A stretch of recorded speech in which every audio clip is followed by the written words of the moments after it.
Unë vazhdoj të jem kryeministër në detyrë dhe do të respektoj në plotëni dhe përpikri kushtetueshmërinë dhe ligjshmërinë, përfshirë këtu edhe ligjin mbi qeveri.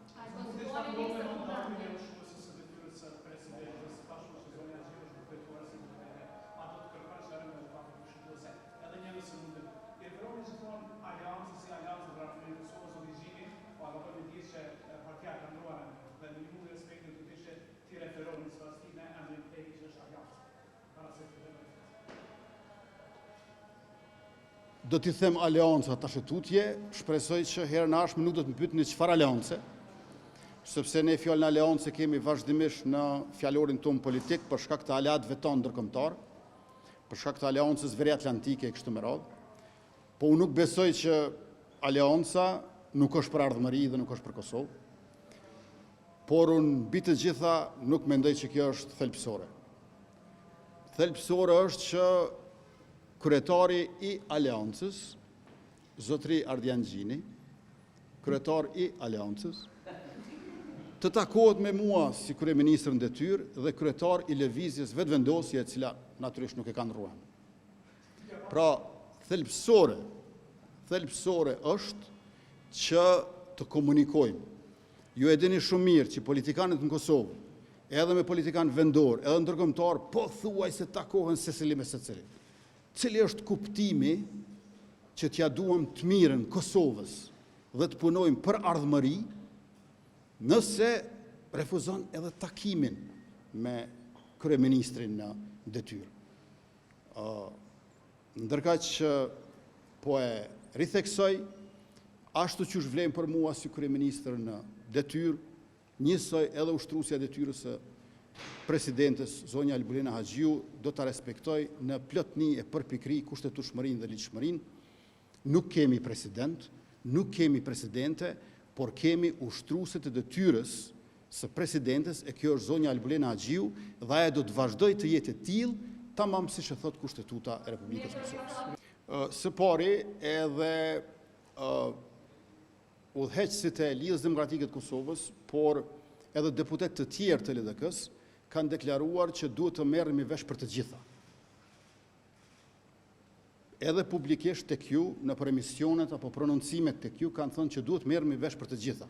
Dhe ju e mbani mend që në pranverën e këtij viti më patën kritikuar mua që e zgjodhëm kryetarin e kryesinë e kuvendit, e zgjodhëm qeverinë pa u takuar me ta. Ne kemi reflektuar dhe kemi vepruar ndryshe kësaj radhe. Pra kësaj radhe, asnjë institucion nuk po e konstituojmë pa u takuar. Siç ka qenë kritika e tyre, ne jemi duke vepruar. Arsyeja pse kemi qenë me nguti në fillim të këtij viti është çështja e buxhetit të Kosovës. Buxheti për vitin 2026 kërkonte që të jemi shumë më efikas dhe ekspeditiv. Dhe këtë e bëm. Por unë i kam mbajtur shënim të gjitha kritikat që na i kanë dhënë gjatë këtij viti.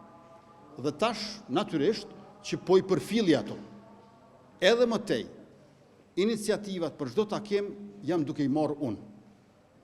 Unë dua bashkëpunim, prandaj marr iniciativa, prandaj komunikojmë, veçse unë mund të kem lajme të reja për juve atëherë kur do të kemi marrëveshje.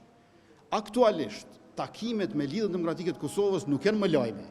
Lajm do të ishte marrëveshja. Por më duhet ta pranoj që takimet me PDK-n e me AK-n do të ishin lajm. Dhe unë uroj që të kemi lajme të tilla sepse ato janë të mira.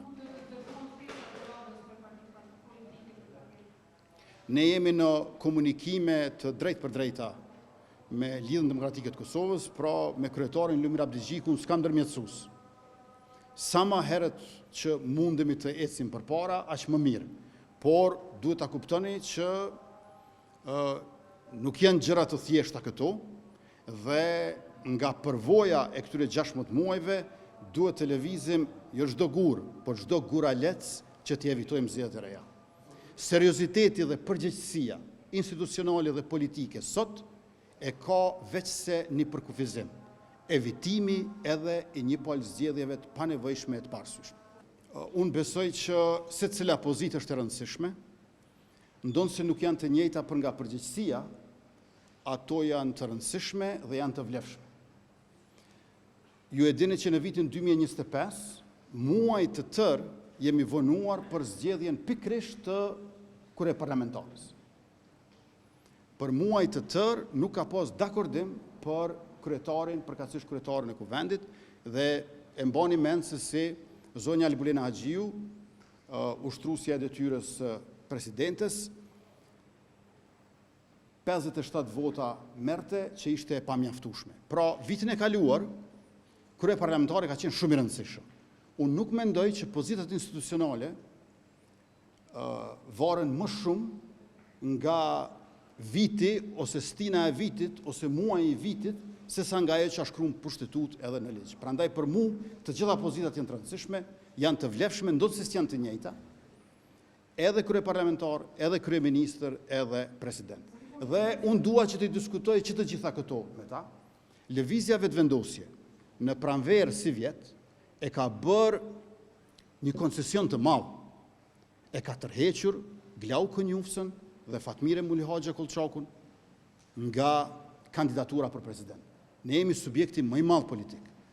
Dhe ne nuk e kemi pasur kandidatin tonë, sepse kemi tërhequr.